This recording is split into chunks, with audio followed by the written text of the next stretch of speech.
Hi there, how you doing? This is Doc J Zimmerman, and today we're going to talk a little bit about some things that I do to teach all of my patients principles of chiropractic.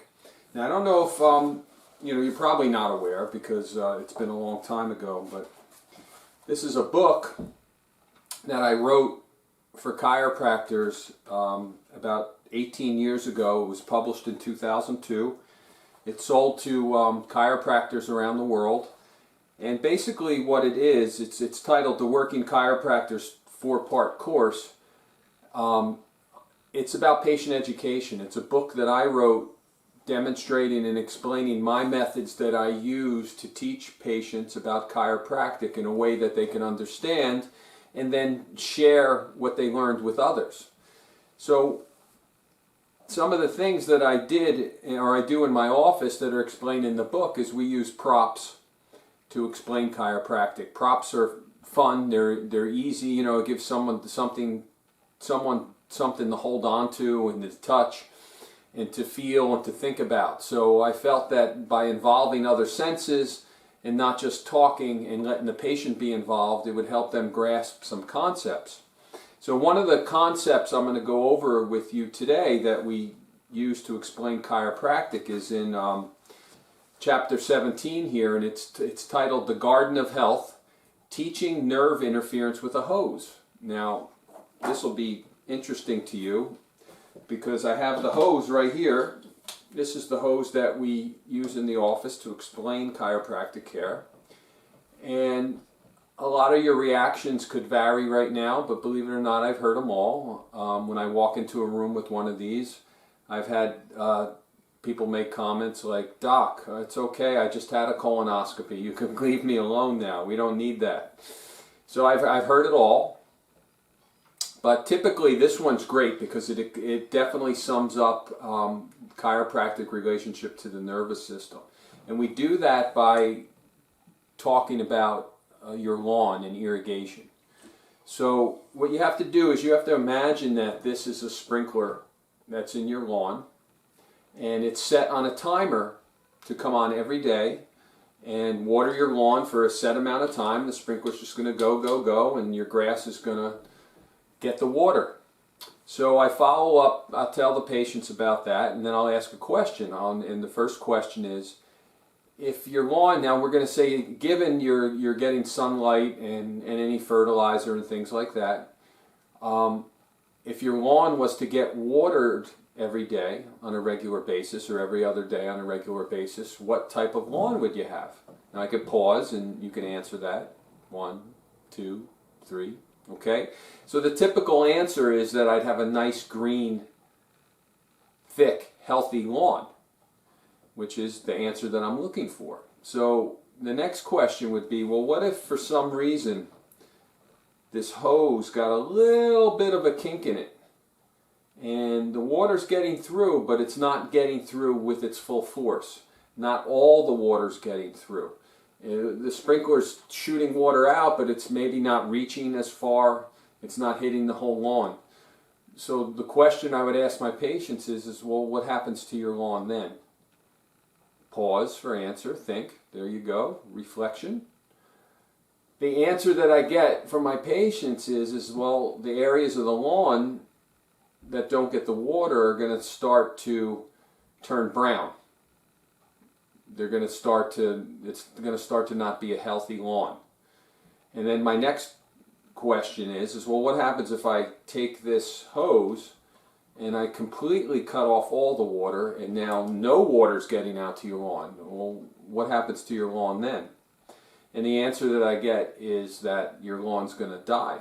It's going to turn completely brown all over, and then it's going to die. So the analogy is this. Your nervous system works sort of like the irrigation system that's feeding your lawn. Your lawn needs plenty of water to be healthy. Well, your nervous system is about a flow as well. It's almost like an irrigation flow. But instead of water flowing through a hose, it's nerve or mental impulses flowing from the brain down the spinal cord, out the spinal nerves to the rest of the body. And you need that flow at 100%, just like your lawn needed the water at 100% for your lawn to be healthy. Well, your body needs those nerve impulses at 100% for your body to be healthy. So my question to my patients at this point would be, well, what happens if for some reason that nerve gets pressure on it? And the nerve has a kink in it or an irritation in it that's disrupting nerve flow. And all that nerve flow isn't getting out the way it's supposed to. What do you think would happen to your body? Well, the answer that we get from our patients is that, well, wherever that nerve goes to, whatever's on the other end isn't going to be as healthy. And that's the correct answer I'm looking for, so that makes me happy. Now, the third part of this would be, what do you think would happen to the inside of your body if the nerve flow was completely blocked off and there was no nerve energy getting out to the organs of your body? Now, this answer is a little more difficult because it's a tougher end case scenario here. But the answer is, if there's no nerve impulses getting out to your body, that's when your body's going to cease to function, or you're going to have death. So the irrigation system is like, as I said, water flowing through and water in the lawn, and compared to the body, it's nerve impulses flowing through and nourishing the body, making the body function properly or function at all. So the question is, all right, we know about the hose kinking, something's kinking on a hose, or maybe there's a rock on it or something blocking those nerve pressure. But water pressure, water flow. But what causes an irritation to the nerve that blocks nerve flow? Well, it's your spinal bones. It's the alignment. Your vertebrae are lined up one on top of each other, and in between the openings, in between the vertebrae are openings where the nerve comes out. So if this was the opening between the vertebra and this was the nerve, you have a nice ample opening. The nerve's fine. You got nerve flow. But if the vertebra's out of alignment, if the top vertebra's over here and the bottom vertebra's over here, it's changing the shape of that opening. And now it's starting to irritate the nerve, and it's starting to cause nerve disruption.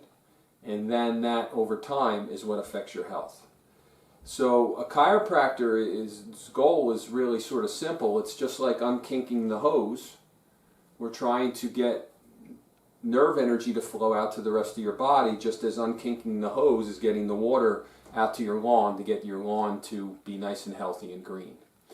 So this is why or how I use the garden hose to explain nervous system function. And what we're going to be doing on subsequent videos is that I will be breaking out the other props that we use in the office to teach you other aspects of chiropractic care. So I hope you enjoyed the sprinkler hose. So if you do see it in the office, or see me coming into the room with it, don't be afraid, because now you know what it's for. All right, so you take care and have a good day, and I'll see you in the next video.